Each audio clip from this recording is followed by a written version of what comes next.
Buenos días, ¿cómo están? Qué bueno. Estamos en una serie que se llama Sabiduría Asombrosa. Y la semana pasada nosotros comenzamos en un pasaje que se encuentra en Proverbios 30, los versículos 18, 19, 20, 21, 22, 23 y 24. Y estamos explorando estos animales, ¿verdad? Estos animales, comenzamos con la hormiga, lecciones de la hormiga, los planes secretos de la hormiga. Y hoy vamos a hablar de la lagartija. Y esta serie tiene como un logo más sabio que los sabios. Y es cómo nosotros vivimos vidas sabias, llenas de sabiduría. ¿Por qué? Porque si yo no vivo sabiamente, voy a cometer muchos errores. Voy a tomar malas decisiones y no voy a vivir la buena vida. ¿Y qué es la buena vida? Es hacer la voluntad de Dios. Y para ello yo necesito sabiduría. ¿Cómo podemos vivir siendo sabios, tomando decisiones sabias y viviendo la buena vida? La buena vida no se trata de que tú tengas $1.000.000 en el banco, sino que así tú tengas carencia, tú puedes vivir una vida de sabiduría. Por supuesto, la idea, y para nadie, ¿verdad?, es una bendición de una vida pobre. Sin embargo, algunas veces pasamos por carencias, pero en medio de la carencia, tú y yo podemos vivir una vida llena de sabiduría. Así que no importa si tú tienes mucho dinero o tienes poco dinero. ¿Por qué? Porque hay pobres piadosos y pobres miserables. Y hay ricos piadosos y ricos miserables. Hay personas que tienen mucho dinero pero viven una vida miserable. Hay pobres, ¿verdad?, que tienen carencia pero viven una vida agradándole a Dios. Sin importar si son pobres, si son ricos. ¿Por qué? Porque independientemente de tu estatus social, de tus riquezas, de tus posibilidades, tú puedes vivir una vida sabia independientemente de ello. Y hoy vamos a hablar precisamente de una mentalidad de crecimiento, una mentalidad positiva, de una mentalidad de superación. Y vamos a estar enfocándonos en la lagartija. Y estamos viendo, yo les decía, Proverbios 30, versículos 24 al 28. Y quiero leerlo, dice: 4 cosas hay pequeñas en el mundo. ¿Cuántas cosas? 4 cosas hay pequeñas en el mundo, pero que son más sabias que los sabios. En los proverbios nos invitan a reunir sabiduría aún de la naturaleza. La persona que escribió este proverbio nos está diciendo: la naturaleza nos enseña sabiduría. Y hay animales pequeños, ¿verdad?, como una hormiga o en este caso como una lagartija, de quien nosotros podemos derivar sabiduría. El versículo siguiente dice: las hormigas. Digan conmigo, las hormigas. La semana pasada nosotros decíamos que las hormigas nos enseñan previsión, que es prepararse anticipadamente, no dejar que la crisis venga, ¿verdad? Cuando ya viene el invierno, ya hay que enfrentar el invierno con lo que tienes, ¿verdad? No puedes ya, en ese momento no puedes hacer nada. Pero en el verano, cuando las cosas están bien, puedes prepararte para posibles crisis. Eso nos enseña la hormiga. Y luego los tejones, animalitos de poca monta, pero que construyen su casa entre las rocas. Recuerden ustedes que estos proverbios fueron escritos originalmente en hebreo. Y algunas veces en las traducciones usan animales equivalentes. Así que los tejones, y algunas versiones dicen los conejos. Los tejones, animalitos de poca monta, pero que construyen su casa entre las rocas. Las langostas, que va a ser la próxima semana, que no tienen rey, pero que avanzan en formación perfecta. Las lagartijas, digan conmigo, las lagartijas, que se atrapan con la mano, pero que habitan hasta en los palacios. Cuando mis hijos estaban muy pequeños, nosotros le leíamos libros, una cantidad de libros, pero había uno que era ¿dónde está Waldo? Where is Waldo? Y no es nada nuevo, y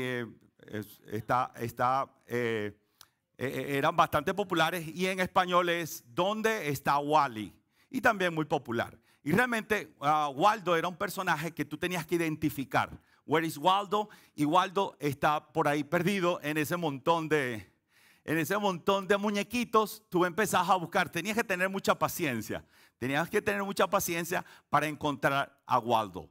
Y cuando yo pienso en la lagartija, me hago la misma pregunta. ¿Dónde está la lagartija? ¿Verdad? Y acá Proverbios nos dice que aún, a pesar de que se atrapa con la mano, hagan así. Se atrapan con la mano, pero puedes encontrar una lagartija en un palacio. ¿Por qué? Porque lo que te define no es el tamaño. Tú puedes ser pequeño, pero puedes tener una visión grande. Puedes ser una persona, ¿verdad?, sin muchos recursos, que creció en un contexto de pobreza, pero no tienes que quedarte enclavado allí. No puedes quedarte estancado. Y algunas veces cuando tú no desarrollas una mentalidad de lagartija, llega un momento en que te quedas en tu lugar cómodo. Y esto tú y yo lo podemos entender porque en momentos tú has tomado decisiones que te sacan de tu comodidad. ¿Cuántos entienden eso? Tomaste un bus, tomaste un avión, compraste unos tickets, pero eso exigió valentía. Pero llega otro momento en la vida donde crees que has llegado y ahí te estancaste. Te estancaste en tu crecimiento espiritual y sigues viviendo de hace 5 años. No has crecido porque no le has invertido y no te has movido de tu zona de comodidad. Y mi intención con el principio de la lagartija es que tú y yo nos movamos de nuestra zona de comodidad y puedas alcanzar lo que Dios tiene para ti. Que tú puedas tener una mentalidad de superación. ¿Por qué? Porque si tú y yo no desarrollamos esa visión de futuro, a pesar de que tengas que tomar decisiones muy difíciles. ¿Por qué? Porque crecer siempre involucra estiramiento. Siempre involucra estiramiento. Siempre involucra cierto grado de dolor. ¿Por qué? Porque acá yo puedo sentirme cómodo, tengo un empleo, me levanto, voy, vengo y estoy allí, estoy realmente cómodo. Pero si yo quiero moverme un poquito más allá, va a demandar un poco de estiramiento. Y cada vez que yo me estiro, hay un poco de dolor.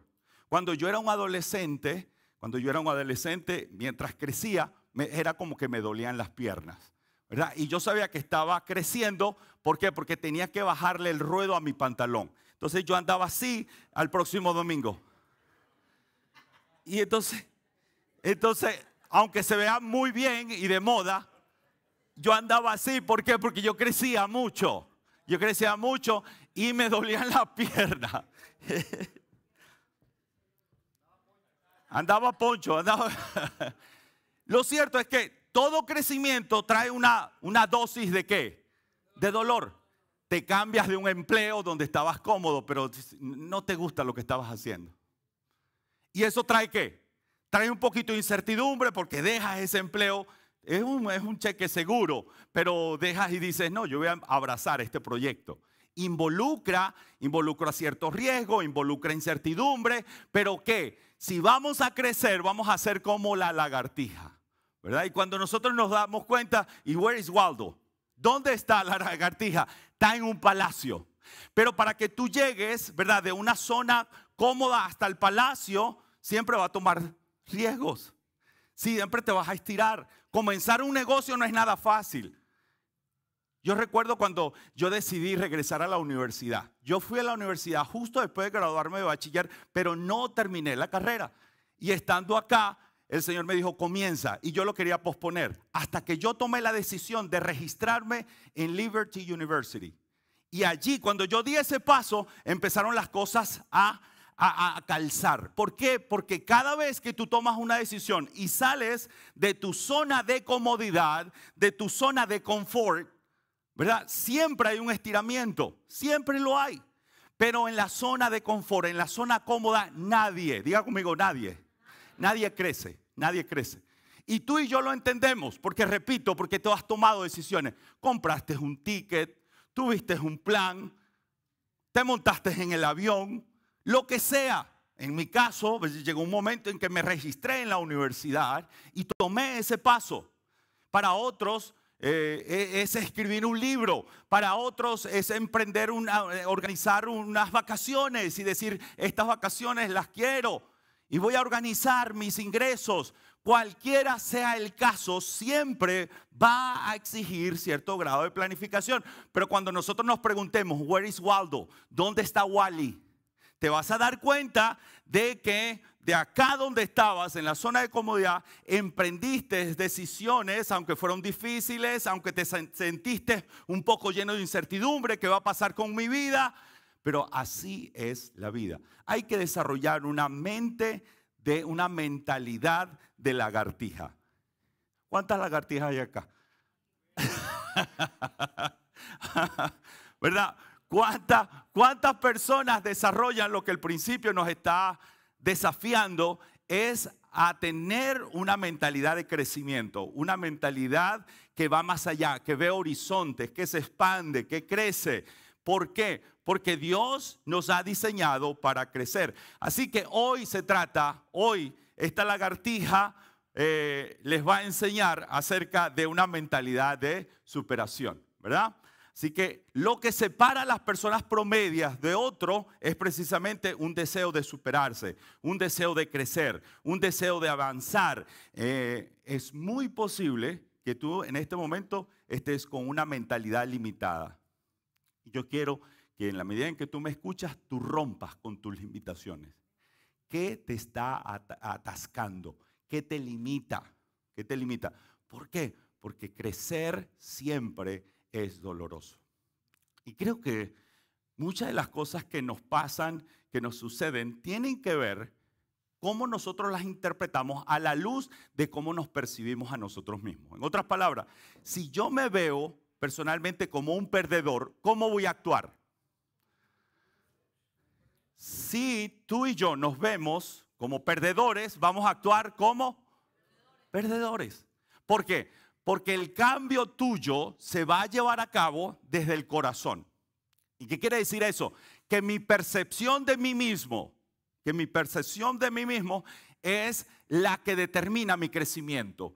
Si yo me veo como una persona creciendo, que abraza desafíos, que se arriesga, que abraza las circunstancias sin importar nada, pero que tiene fe, tiene confianza, tiene una mentalidad de superación, pero me veo a mí como esa persona que supera los problemas. Pero si yo me veo como una persona, como alguien que está siempre perdiendo, como una víctima, no voy a crecer mucho. No voy a crecer mucho. Y creo que estos proverbios nos enseñan, por ejemplo, Proverbios 23:7 dice lo siguiente: porque cuál es su pensamiento en su corazón, tal es él. La visión que tú tienes de ti mismo determina tus acciones, tu comportamiento.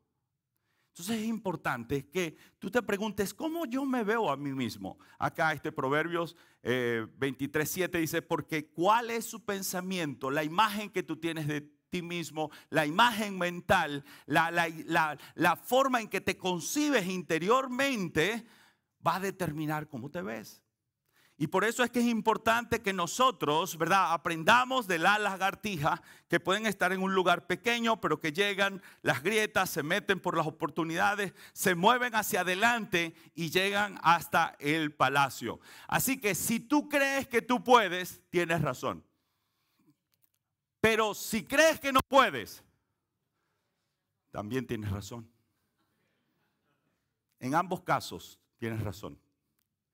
Si tú crees que tú puedes, tienes razón. Y si crees que no puedes, también tienes razón. En cierta forma, ¿verdad? Tú eres profeta de tu propio destino. Por supuesto, estoy haciendo esa declaración, pero lo que quiero decir es que la forma en que tú te ves a ti mismo va a determinar tus acciones, tu comportamiento, tus decisiones. Y por eso el principio de la lagartija en la tarde de hoy nos dice: rompe con una actitud limitante. Rompe con una actitud que te frena, que te estanca, que no te deja avanzar. ¿Por qué? Porque Dios quiere que tú y yo vivamos una vida llena de significado, llena de que tú puedas tener una influencia de bendición para los demás. Dios quiere que tú y yo marquemos una diferencia en este mundo. Así que vamos a ver 4 cosas que tú y yo necesitamos hacer para romper con una visión limitada. 4 cosas que tú y yo necesitamos hacer. Y la primera es: suelta el papel de víctima, elige superar y no culpar. Una de las cosas que yo me he dado cuenta es que es más fácil culpar a los demás. Es más fácil culpar a tus papás, es más fácil culpar al tío, es más fácil culpar al amigo, al jefe, a los que me hicieron. Y creo que ustedes y yo tenemos algo en común. No crecimos en familias pudientes. Yo no crecí en una familia pudiente, lo opuesto es verdad. Aunque puedo parecer que vine de una familia pudiente, pero no es así.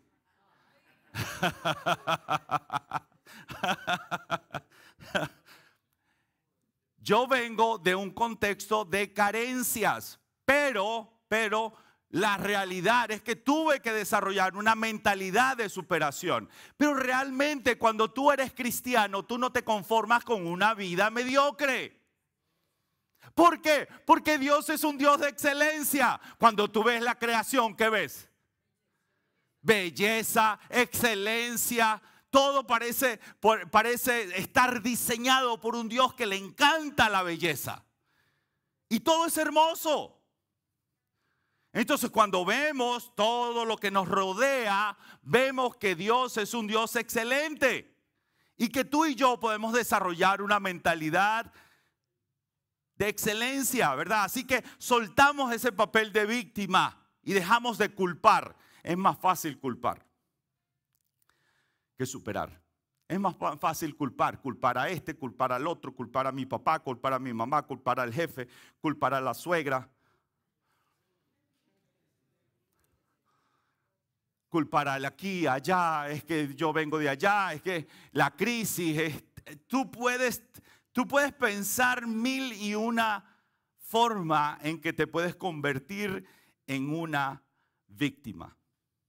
Pero cada vez que yo me veo a mí como una víctima, es como que pongo limitantes alrededor de mí que no me dejan avanzar. Y sí, por supuesto, en la medida en que tú haces un inventario espiritual, te puedes dar cuenta de que hay maldiciones generacionales. ¿Qué es una maldición generacional? Es cuando se repiten pecados en tu línea de vida. Sucedió esto, tal persona se divorció y tal persona se divorció y tal persona se divorció. Y tú ves que hay una maldición de divorcios. Y tú tienes entonces que lidiar con maldiciones generacionales. En estos días un amigo me decía, tengo 30 y pico de años casado, me decía él, pero en todo mi árbol genealógico habían 18 divorcios. Eso se llama una maldición generacional. Y, por supuesto, tú tienes que romper con esos patrones generacionales y no dejar que tu pasado te estanque, sino que tú te veas, ¿verdad?, superando y diciendo, yo voy a edificar una familia que le da gloria y honra a Dios. Así que tenemos dos opciones: o culpamos o superamos. O culpo a los demás o supero mis limitaciones. O soy como la lagartija que no va a quedarse estancada, sino que va a buscar una grieta, va a buscar un espacio para llegar hasta el palacio, para llegar tan lejos como tu potencial, como el potencial que Dios te ha dado, tú puedas llegar tan lejos como Dios te lo permita. Así que tenemos que romper con nuestros límites. Tenemos que romper con aquellas cosas que nos estancan, que nos mantienen allí anclado al pasado. Si hay una persona que pudo haber desarrollado una mentalidad de víctima en la Biblia, se llama José. José, ¿usted sabe lo que hicieron sus hermanos a los 17 años? ¿Qué hicieron? Lo vendieron. Si usted me habla de una familia disfuncional, creo que la familia de José es bastante disfuncional. ¿Usted sabe lo que es vender a un hermano como esclavo? Y no tan solo eso, sino que fue vendido como esclavo y llega, por supuesto, el dueño que lo compró, lo vende más adelante en Egipto y lo venden a Potifar. Y Potifar era un hombre de influencia, allí él comenzó a servir, dice que Dios estaba con él y marcaba una diferencia allí donde estaba. Pero llega un momento en que la mujer, la esposa de Potifar, le levanta una calumnia y dice, y lo pusieron preso porque dijo que él quería violarla. Y él termina nuevamente en la cárcel. Y cuando nosotros vemos la historia de José una y otra vez, vemos que pudo haber fácilmente desarrollado una mentalidad de víctima. Una mentalidad de víctima porque si tú dices, pero ¿y cuál es o sea, qué sentido tiene? Ahora les pregunto yo, ¿cuándo se convirtió José en una persona de éxito? ¿Cuándo? ¿Cuándo fue que él se convirtió en una persona de éxito? ¿Cuando tenía 17 años y lo vendieron como esclavo? ¿Cuando estaba en la casa de Potifar? ¿Cuando estaba en la cárcel? ¿O cuando estaba en el palacio porque ya era primer ministro de todo Egipto? ¿Dónde se convirtió? ¿O cuándo se convirtió en una persona de éxito? Yo quiero decirles que él fue siempre una persona de éxito. José siempre fue una persona de éxito. ¿Por qué? Porque la cárcel no define quién tú eres. El pozo, la cisterna donde pusieron a José, no lo define. No lo define. Así que tú te puedes percibir en medio de tus circunstancias particulares, difíciles, porque nadie tiene una vida perfecta. Ninguno de nosotros es de abolengo. ¿Y qué es eso, pastor? Ninguno de nosotros es sangre azul. A mí me encantaría tener sangre azul. Pero no la tengo. Entonces yo les decía que José era el candidato perfecto para vivir una vida llena de reconcomio, llena de amargura. ¿Por qué, mis hermanos? Me vendieron. ¿Y por qué ahora estoy aquí en esta cárcel?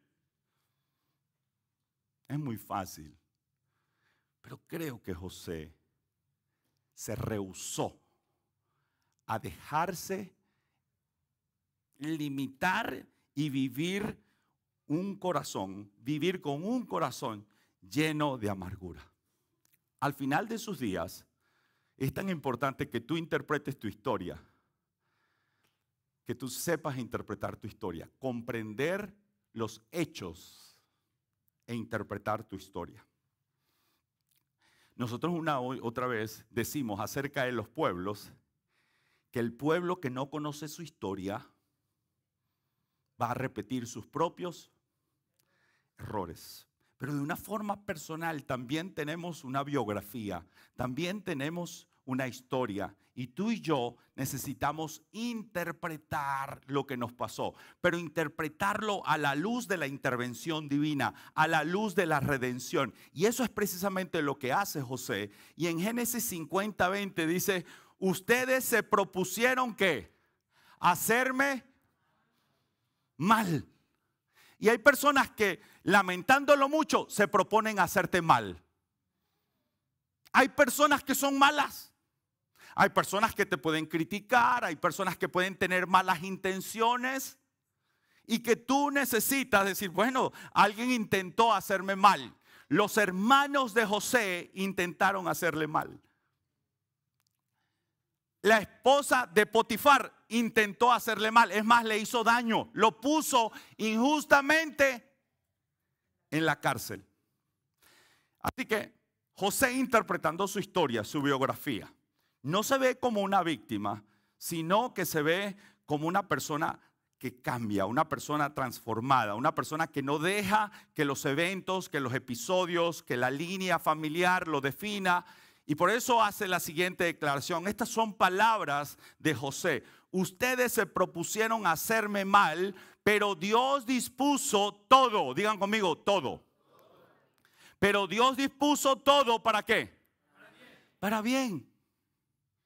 Entonces, algunas veces es la enfermedad, algunas veces son tus limitaciones, algunas veces es esa prueba tan difícil, algunas veces es una traición, algunas veces es lo que tú quieras. Pero lo que yo creo es que todas las cosas redundan. ¿Para qué? Para el bien ¿de quién? De los que aman a Dios. Y eso involucra tanto episodios buenos como aquellos que no son tan buenos.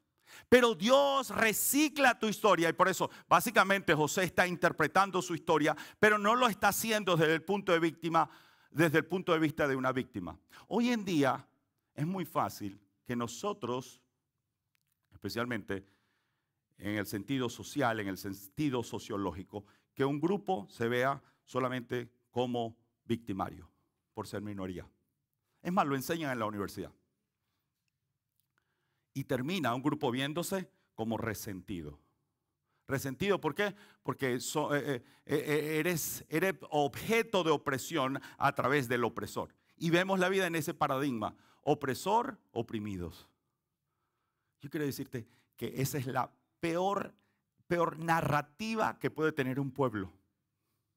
Un pueblo que se ve solamente como oprimido es un pueblo víctima. Víctima de las circunstancias, víctima de la historia, víctima de cuánta cosa existe.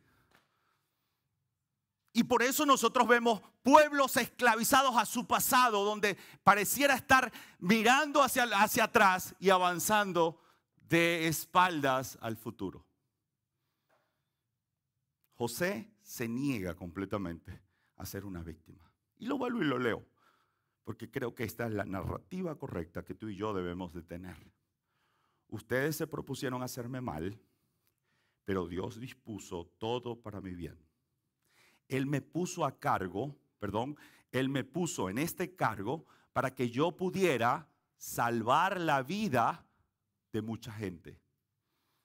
Para salvar la vida de muchas personas. Para salvar la vida de muchas personas. Así que nosotros no debemos de tener una mentalidad de víctima, una mentalidad limitante. No tratar de culpar a los demás, sino decidir vivir en el presente, dejando el pasado a un lado, dejando esas cosas atrás. Y por supuesto, si tú necesitas perdonar, en el caso de José, él tuvo que perdonar a sus hermanos. Él tuvo que perdonar a un montón de gente. Y una de las cosas que es importante es que el perdón es injusto. ¿En qué? ¿En qué términos el perdón es injusto? De que tú vas a perdonar a alguien que te causó daño. Y siempre que tú perdonas a alguien que te hace daño, tú estás absorbiendo el costo de aquello que te hicieron. En el caso de José, tuvo que perdonar a sus hermanos. Ahora, ¿fue injusto lo que le hicieron sus hermanos? Por supuesto que sí. Fue una injusticia. Pero algunas veces el hecho de que nosotros no perdonemos, y se repite una y otra vez esta imagen, pero me parece que es muy precisa, y es tomar veneno esperando que el otro muera. Eso es el rencor, eso es la amargura. Es tomar veneno esperando que la otra persona sea la afectada. Pero ¿quién está siendo afectado? Entonces, cuando la persona perdona, lo que sucede es como que se abren las puertas de una cárcel. ¿Y quién es la persona que dejaron libre? Aquella que perdonó. Si tú lo quieres ver de una forma precisa, ¿verdad? Cuando tú perdonas, estás liberándote a ti mismo. A ti mismo. Entonces creo que José es un paradigma, José es un modelo que nos enseña que nosotros podemos perdonar, que nosotros podemos avanzar, que no vamos a desarrollar una mentalidad de víctima, sino que vamos a desarrollar una mentalidad de crecimiento, que vamos a dejar el pasado atrás y que vamos a movernos hacia adelante. Lo siguiente que tú tienes que hacer, el siguiente paso es corta con las excusas, asume responsabilidad y actúa. Tanto ustedes como yo, en cierto nivel, tenemos la capacidad de desarrollar excusas. Y a mí me gusta, no está ahí en las notas, pero me gustaría leer un proverbio que me parece un poco sarcástico, un poco irónico, porque hay un componente de ironía, de exageración en los proverbios. Y quiero leer el Proverbios 22, y dice lo siguiente, 22:13, Proverbios 22:13. No está allí en los slides, pero quería leerlo. Dice 22:13, Proverbios. Dice el perezoso, el león está afuera, seré muerto en la calle. Esta es una imaginación enardecida. ¿Qué está imaginando él? Si yo salgo y busco ese empleo, me va a comer un león.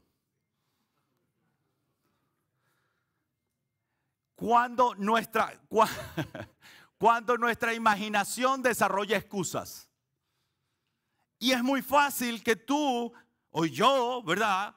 Si estamos acostumbrados a elaborar excusas, nos puede pasar como a esta persona. El perezoso piensa, ¿sabes qué? Si salgo, me come un león. Me come el tigre. Pero nos está diciendo, con ese toque de ironía, nos está comunicando este Proverbios, con ese toque de exageración, nos está diciendo que algunas veces, si se desarrolla en nosotros esa capacidad, esa habilidad, vamos a desarrollar excusas. Y las excusas nunca nos van a dejar avanzar. Y tú y yo debemos de identificar excusas en nuestra propia vida, ¿verdad? Hay que cortar con las excusas. ¿Por qué? Porque son ellas las que evitan que tomemos la responsabilidad. Yo quiero animarte y que tú pienses en tu vida espiritual. La única persona que puede tomar decisiones con relación a tu vida espiritual, ¿quién es? Diga yo. Más nadie. Si yo voy a crecer espiritualmente, es mi decisión. Si yo voy a ser transformado por la gracia, es mi decisión. No la decisión del otro. Si hay una capacidad de agencia, una capacidad de determinación, es la voluntad que tú tienes para tomar decisiones firmes. Y cuando tú y yo tomamos decisiones, cuando decimos, ¿sabes qué? Yo voy a asumir responsabilidad por mi crecimiento espiritual. Porque pensamos que es culpa de aquel, culpa del otro, Usted le puede poner el nombre que usted quiera. Pero la realidad es que usted es responsable. Usted es responsable. Usted debe tener agencia. Yo debo tener agencia. Debo tener capacidad para tomar decisión, cortar con las excusas, asumir responsabilidad y actuar. Actuar. Algunas veces estamos esperando las condiciones perfectas para actuar, pero tú y yo debemos de comenzar ahora, comenzar hoy, comenzar esta semana tomando decisiones. Proverbios 6:4 dice, no postergues el asunto, no pospongas el asunto. Por cuestiones temperamentales, algunas veces yo no tomo decisiones tan rápido como debería hacerlo. ¿Por qué? Porque creo que debo tener un montón de condiciones que disminuyen el riesgo y el impacto de esa decisión que yo estoy tomando. Y eso me lleva a postergar, a aplazar, a posponer una decisión que debo tomar ya. Ayer. Y el Señor nos está diciendo, no postergues ese asunto. No postergues esa decisión. Hazlo enseguida, hazlo hoy, hazlo esta semana. Haz esa llamada, produce ese cambio, determina lo que tengas que determinar. No postergues el asunto, hazlo enseguida. No descanses hasta verlo realizado. Diga conmigo, corto con las excusas y asumo la responsabilidad. ¿Vas a comenzar ese negocio? ¿Vas a comenzar a tomar, no sé, yo les hablaba de que en el 2012 yo decidí registrarme en la universidad. Habían pasado mucho tiempo. Volver a regresar a la universidad. Pero creo que eso fue lo que el Señor me dijo. Y cuando yo me gradué en el 2018, bueno, era un proyecto que se había pospuesto. Que lo había pospuesto una y otra vez. Pero creo que el Señor, ¿verdad?, me estaba indicando que regresara a la universidad. Pero no fue hasta que yo tomé la decisión, me registré en la universidad Y todo como que comenzó a calzar. ¿Por qué? Porque corté con las excusas, asumí responsabilidad por aquello que Dios me estaba diciendo que hiciera. El siguiente paso es que tú necesitas abrazar tu diseño único en Cristo. Usted es único. ¿Cuántos lo creen? Tú eres único. No hay otra persona como tú. Haga así su dedo. Así como si tuviera thumbs up. Así como a un like. Así como si tuviera un like. Mire esta huellita que está aquí. Esa huellita es irrepetible. Es irrepetible. No hay otra persona que tenga esa huella. Ahora, esta huella se puede desgastar.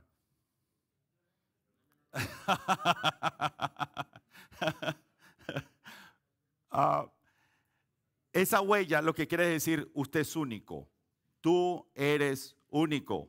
Abraza tu diseño único. Tú eres especial. Dios te diseñó. Dios te dio dones, te dio capacidades, te dio habilidades.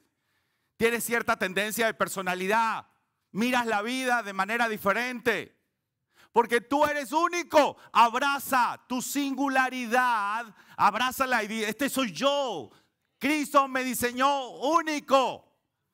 No hay otro.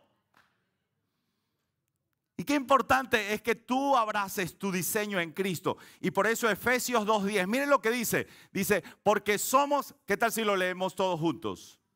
1, 2 y 3. Porque somos hechura de Dios, creados en Cristo Jesús para buenas obras, las cuales Dios dispuso de antemano a fin de que las pongamos en práctica. ¿Quién te diseñó? Dice allí que somos hechura de ¿quién? Dios. Usted es una persona única. Narizoncito, orejón, pero usted es único.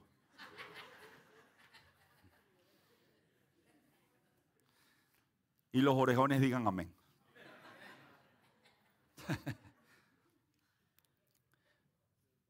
Abraza tu diseño. Abraza lo particular. Algunos de nosotros por cualquier tontería nos reímos. Abrácese así. ¿A usted le gusta reírse? ¿A alguno de ustedes le gusta contar chistes? Abrace su humor. Abrace quien usted es. Es más, cada vez que yo abrazo a quien yo soy, más me convierto en la persona que Dios creó. ¿Por qué? Porque algunas veces uno, con todos sus rollos, uno quiere convertirse en otra persona que no es. Entre más usted sea usted, mejor.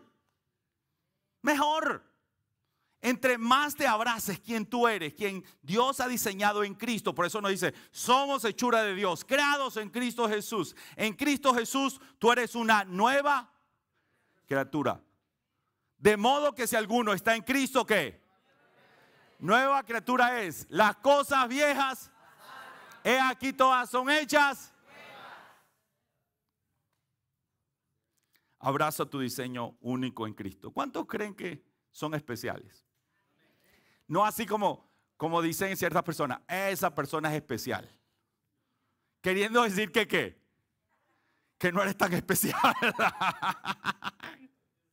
No, estoy hablando de lo único, lo singular, lo especial que Dios ha puesto en ti. Y tú has sido fabricado, ha sido diseñado de tal manera de que no hay otra persona de los 8 billones que existen en todo el mundo en este momento. Tú eres único y tú eres especial. Dios te hizo como te hizo. Algunos medios locos, no. Medios exagerados, chistosos, hiperactivos, otros más tranquilos, otros más serenos. Pero tú eres especial como Dios te creó. Por favor, desbarata esa mentalidad limitada. Desbarata esa mentalidad que te mantiene estancado. Supera tus limitaciones. Abraza tu diseño porque eres diferente, eres diferente, tienes puntos de vista, opiniones diferentes, por supuesto. Tienes que estar anclado en las promesas de Dios, en lo que Dios ha dicho, ¿verdad? Pero puedes tener puntos de vista, opiniones diferentes. Ninguno de nosotros es una clonación. No estamos para ser clonados, sino que cada uno de nosotros tiene una personalidad única, una lagartija única. Ahora, si tú ves, y le voy a explicar acá, si tú ves que en algunos momentos cambias, en vez de ser una lagartija, cambias en otra cosa, ese es otro animal. Es camaleón. Ese es el camaleón. El camaleón tiene una moral situacional. Estás con otros amigos, de repente, ¿y qué pasó? No, ¿y eso? Es que no, estos amigos son diferentes y aquí me porto diferente. Tienen otros valores y acá soy camaleón. No, si usted tiene una mentalidad de lagartija, es único. Se para donde se para, usted es un hijo de Dios. Usted representa el reino de los cielos. Usted no compromete, usted no negocia con sus valores. Usted es único, usted es singular. Usted vive con la cabeza en alto sabiendo quién es. Su identidad. Somos hechura de Dios. Somos hechura de Dios. Y usted no importa dónde se pare, no importa donde usted esté, usted es un hijo de Dios. De modo que si alguno está en Cristo, nueva criatura es. Las cosas viejas, he aquí todas son hechas.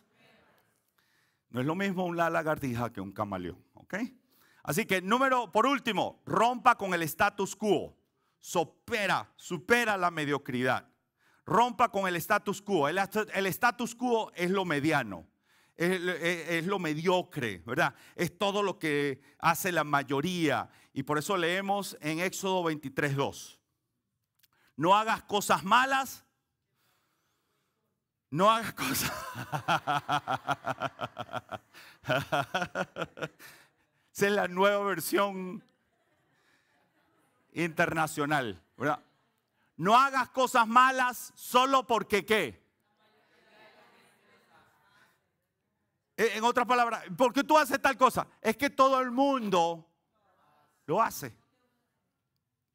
No hagas cosas malas porque la mayoría de la gente lo hace. Es que todo el mundo lo hace. Tú no estás diseñado para hacer lo que hace la mayoría de la gente. Estás para abrazar lo único, lo singular que tú eres. Y cuando es así, tú entiendes que estás separado de la mayoría para vivir una vida diferente, para marcar una diferencia. No hagas cosas malas porque la mayoría de la gente las hace. No te unas a ellos. Ya este es otro nivel, ¿verdad? No es tan solo hacer, sino que ahora eres parte de la chusma. No, de la chusma no. Así que tú eres diferente, ¿verdad? Dios te está diciendo, vive una vida diferente. Atrévete a ser diferente. No hagas como hace la mayoría. Sé diferente. Vive con tus valores, vive los valores del reino. Vive de una manera que tú dices, esa persona es diferente, se comporta diferente a los demás. No vive como vive el montón. Así que yo quiero que tú puedas pensar. Mientras yo te digo, el paso número 1 es suelta el papel de víctima, elige superar y no culpar. Y el siguiente paso que tú necesitas dar es corta con las excusas. Asumo mi responsabilidad por mi crecimiento, por mi familia, por mis hijos, por mi vida. Asumo la responsabilidad de tal manera que la gente pueda decir, esa es una persona comprometida. Algunas veces, y los hispanos nos damos cuenta de esto, ¿verdad? Cuando creemos que den los demás, que sirvan los demás y más nada. ¿Verdad? No. Aquí es la participación de todos. Y los hispanos sabemos, ¿verdad? Cuando, aquí es la participación de todos. Vamos a dar todos, vamos a servir todos, vamos a interactuar todos, vamos a participar todos, ¿verdad? Así que cortamos con las excusas y asumimos responsabilidad. Y lo siguiente es abrazamos el diseño único en Cristo Jesús.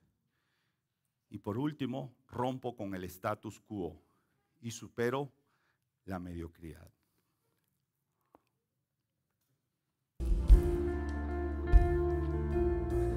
Quiero leer un versículo que se encuentra en Primera de Corintios, capítulo 1, versículo 27. Dice: sino que lo necio del mundo escogió Dios para avergonzar a los sabios, y lo débil del mundo escogió Dios para avergonzar a lo fuerte. Cuando Dios nos escoge, no nos escoge porque nosotros seamos mejores que los demás. Nos escoge por pura gracia. Y si tú ves en mí una lagartija, es por la gracia de Dios. Nosotros no necesariamente es porque somos la cabeza más brillante o porque tenemos muchas capacidades o muchos dones, porque realmente no es así. Es la gracia de Dios que marca la diferencia en tu vida. Es la gracia de Dios, es la gracia de Dios. ¿Por qué no lo dice? Es la gracia de Dios. Es la gracia de Dios. Yo no quiero predicarles a ustedes un sermón moralista. Haga estas cosas, sea bueno, levántese temprano. No.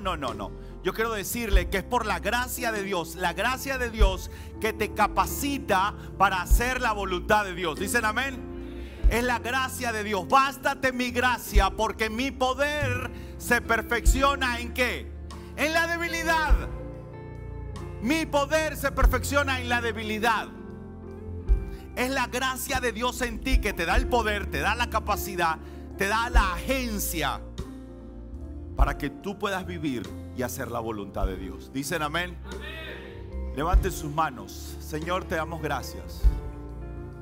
Te damos gracias porque tú nos empoderas. Porque no se trata lo habilidoso que somos, lo disciplinado que somos. Es tu gracia trabajando conjuntamente con nuestra voluntad. Así que nos rendimos a ti, Señor, y consideramos, Señor, que eres tú obrando el querer como el hacer por tu buena voluntad, Señor.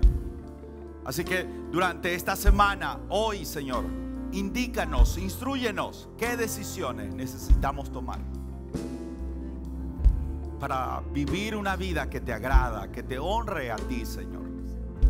No queremos vivir estancados en el pasado, con una mentalidad atrasada, estancada.